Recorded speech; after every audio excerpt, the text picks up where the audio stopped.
केतन में एक बहुत भव्य और बहुत आधुनिक लाइब्रेरी का आज शुभारंभ हुआ है।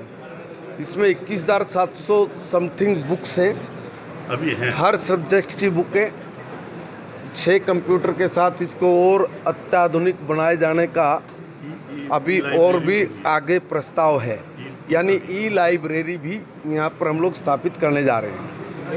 देश के हर अच्छे से अच्छे राइटर, रामायण महाभारत से लेके उपनिषद तक हर तरह के साहित्य वो यहाँ पर उपलब्ध है।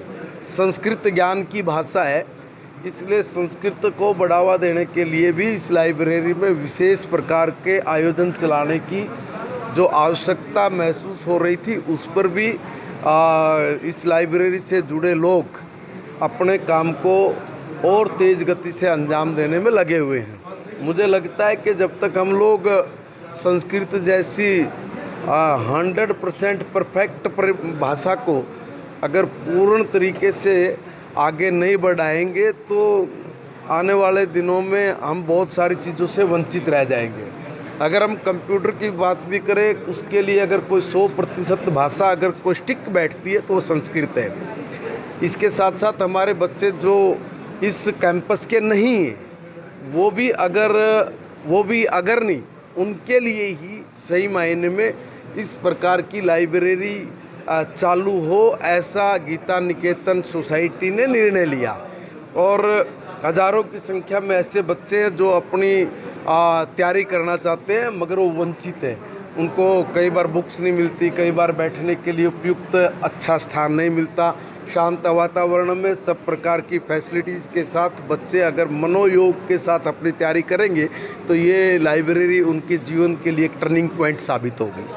पार्टी की सरकार बड़ी मनोहर लाल जी के नेतृत्व में आदरणीय रामविलास शर्मा जी उस वक्त हमारे शिक्षा मंत्री बने थे, तो हरियाणा की विधानसभा में निर्णय लिया गया था कि हम लोग गीता को अपने पाठ्यक्रम में लागू करेंगे। तो उसी वक्त से हमने नैतिक शिक्षा में 6वीं 7वीं 8वीं के लिए एक बुक, 9वीं 10वीं के लिए एक बुक और 10वीं 11वीं 12वीं के लिए एक बुक, ऐसा बच्चे की उम्र, उसकी बुद्धि, उसकी समझ के अनुसार इन श्लोकों को नैतिक शिक्षा के पाठ्यक्रम में जोड़ा गया। यही नहीं, रामायण और दूसरे भी जो धार्मिक बुक्स है उनमें भी जो प्रेरक प्रसंग है जिससे पढ़ने के बाद हमारे बच्चे अपने जीवन में अपनाकर अपनी समृद्धि के रास्ते खोलें और संस्कारों से युक्त होकर इस देश की तरक्की, प्रगति, उन्नति में बढ़ावा दे और सहयोगी भी बने। ऐसे जितने भी प्रेरक प्रसंग अलग अलग पुस्तकों में, ग्रंथों में, उनको भी हम लोगों ने सम्मिलित किया हुआ है। इनमें ये ऑलरेडी है, मगर चूंकि आप लोग इसलिए प्रश्न कर रहे कि उत्तराखंड की सरकार ने भी अभी एक स्टेप लिया है कि हम लोग पाठ्यक्रम में गीता को जोड़ेंगे। ये बहुत ही सराहनीय कदम है और इसके साथ साथ कुछ लोगों ने इसका विरोध भी शुरू किया। मैं ये समझता हूँ कि भगवान के द्वारा बोले गए महावाक्यों, महासंदेश को भी जो लोग चुनौती देते हैं वो जिंदगी के सबसे फ्रस्ट्रेटेड लोग हैं, सबसे ऐसे लोग हैं कि जिनको अल्प बुद्धि वाला भी कह दे तो कोई अतिशयोक्ति नहीं है।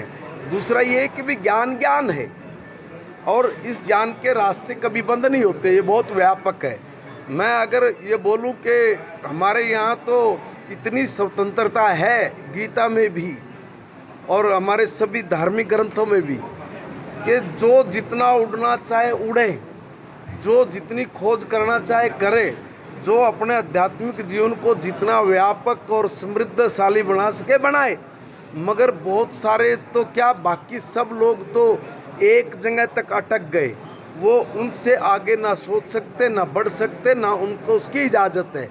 हमारे ही ग्रंथ, हमारे ही महापुरुष ऋषि मुनि वो ये दुनिया के सामने कह पाए कि अहम ब्रह्मास्मि, मैं ब्रह्म हूँ। बाकी कोई बोल के दिखाए, पता